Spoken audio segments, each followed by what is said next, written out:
Hello viewers, আসসালামু আলাইকুম। আজকে একটা নেহারি তৈরি করে দেখাবো একদম ঝটপট। তো এখানে নিয়ে নিছি গরুর একটা পা।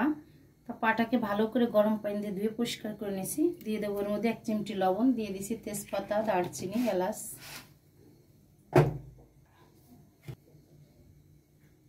দিয়ে দেবো হালকা 1 চিমটি হলুদ।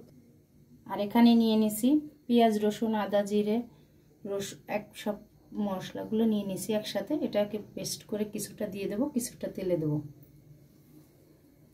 আর এটা ব্লেন্ডারে, এটা প্রেসার কুকারে 6 থেকে 7টা বাসি দিয়ে শীষ দিয়ে নামিয়ে নেব, তাহলে কিন্তু একদম সুন্দর করে সিদ্ধ হয়ে যাবে। এর ভিতরে দিয়ে দেবো হালকা পরিমাণে একটু মশলা বাটা দিয়ে দিলাম, একটু সয়াবিন তেল দিয়ে দিলাম। ঢাকনাটা দিয়ে ঢাইকে 7 থেকে 8টা বাসি দিয়ে নামাবো, তাহলে কিন্তু একদম সিদ্ধ হয়ে যাবে, নরম।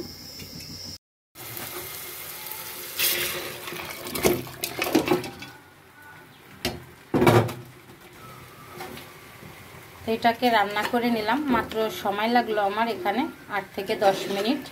প্রেসার কুকারে এভাবে নেহারিটা যদি রান্না করতে চান, খুব সহজে রান্নাটা করে নিতে পারবেন, আর খুব কম সময়ে খেতেও কিন্তু দুর্দান্ত মজা লাগে। এটা চাইলে চিতই পিঠা, রুটি, সুদো যেটা দিয়েই মন চাই খেতে পারবেন। তা আমি আর 2 মিনিটের মতো রান্না করে নামিয়ে নেব। আর যদি আপনাদের ভালো লাগে লাইক শেয়ার কমেন্ট করবেন। অন্য কোনো রেসিপি নিয়ে আবার হাজির হব। আল্লাহ হাফেজ।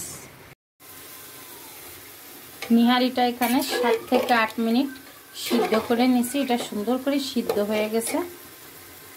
এখানে বাকি যে মশলাটা ছিল ভেজে একদম লাল করে নিছি, এখন এর ভিতরে দিয়ে দেব।